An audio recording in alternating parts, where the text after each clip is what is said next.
And so as we finish up our study on the book of Galatians, last week we talked about how as Christ followers, there's a unique fruitfulness that comes from our life. We live noticeably and hopefully, and if we're in step with the Spirit, living by the Spirit, aligned with the Spirit, hopefully the things that are noticeable about our lives are good things. Hopefully the way that people see us interacting is a positive thing in their lives and in the world. But if that's true of us as individually, how much more true is that of us collectively? And that's what Paul really starts talking about in Galatians chapter 6, is the way in which the gospel gives shape to a community of people. And I don't know if you guys are you familiar with the concept of like synergy? It's like where 1 + 1 = 3. Or it's often talked about with like horses. Like you'll find like the carrying capacity or the strength or weight of horses. And then when you put 2 or 3 or 4 horses together, what you find is that their ability to work together is exponentially higher than the sum total of their parts. It's called synergy. When the total output exceeds the individual inputs, that's a synergistic effect. And somehow the church, somehow the community that the gospel forms has this synergistic effect on the world. We talked about it a little bit last week, but when Galatians chapter 5 says that we use our freedom as an opportunity through love to serve one another, the marks of Christian communities are really those who love to serve. We love to serve, and we express our love through service. I don't know if you could think through maybe what's the most unique community you've ever been a part of? Like think through all the different kind of groups and social groups, interactions you've had over the years. Like what's the most unique community that you've ever been a part of? I was thinking about this week, and I've had a chance now to be a part of lots of different communities, but I was looking for kind of common ingredients. Like what is it that makes a community unique?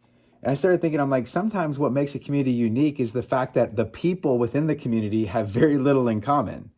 Like the people that compose a community might be very, very different. I was thinking about when I went to college and how when you kind of converge on a campus, like people come from all different parts of the college that I was at. It's mostly people from Illinois, but people really from all over the country, people from all over the world. And all of a sudden you start to realize like everybody that puts on that college hoodie, or everybody that's going to class, or everybody that really ultimately is paying tuition, they all kind of form this community. And you're like, man, that's a really unique community. Maybe you see it a little bit in your schools when you think through, the lunchroom or something, where it's like, wow, there's different grades and different classes that start to converge here. Maybe you've experienced it on different teams. I realized a unique community is not just composed of uncommon people. It's really unique when there is an uncommon people that all have a common pursuit. When an uncommon people have a common pursuit. And I realized this even in like our football team on college. It was like, all of these guys that had you met us all our senior year of high school, some of us would have been the fiercest rivals. Like we could not have been more different. We could not have had less in common as seniors in high school. And then all of a sudden you change jerseys, all of a sudden you change teams, and you have a common pursuit.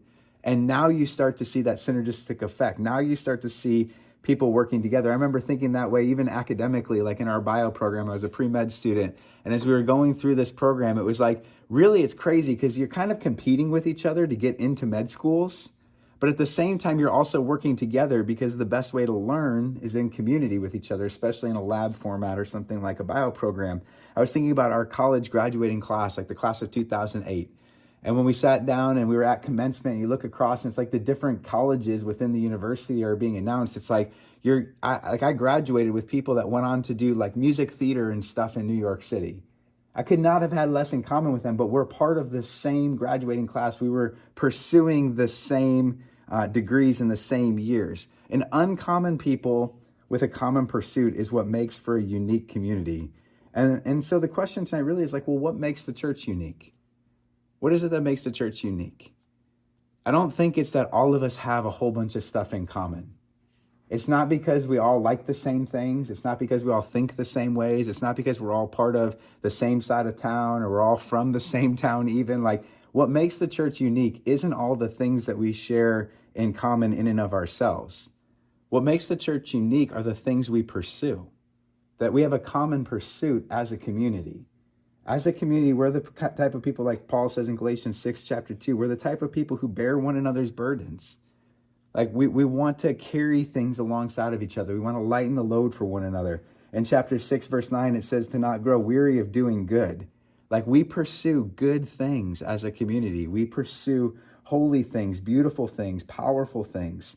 And it says, let us, as we have opportunity, not give up. Let us do good to everyone. Like one of the unique things about the church and one of the unique things about a gospel-formed community is that we hope, wish, and work toward the good of everyone. Sadly, that's not always what Christians are known for. And we're going to talk about that a little bit tonight too. Why is it that sometimes we get known for the wrong things? Why is it that sometimes we get a bad rap or we get bad publicity? Sometimes it's because we've earned it. And we've not always pursued love and service.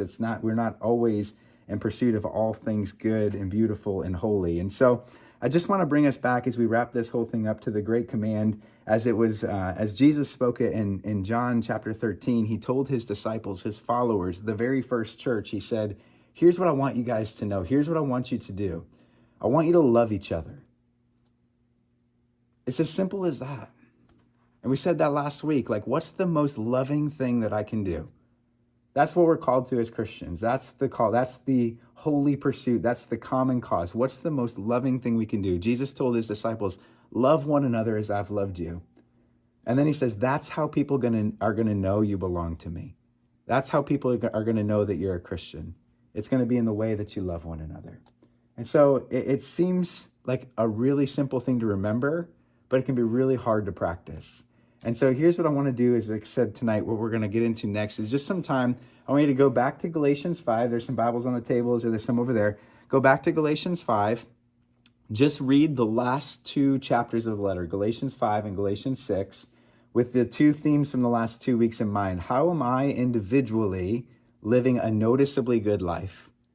And then ask the second question more collectively. How are we collectively as a community, as a church, even just as high school students who follow Jesus, how are we living a noticeably good life? And I'll give you a Post-it with a couple of questions to kind of guide you as you read. So go ahead, grab your Bibles, grab a spot, and I'll put this Post-it up here, and we'll turn on some music for a couple minutes while you guys read Galatians 5 and 6.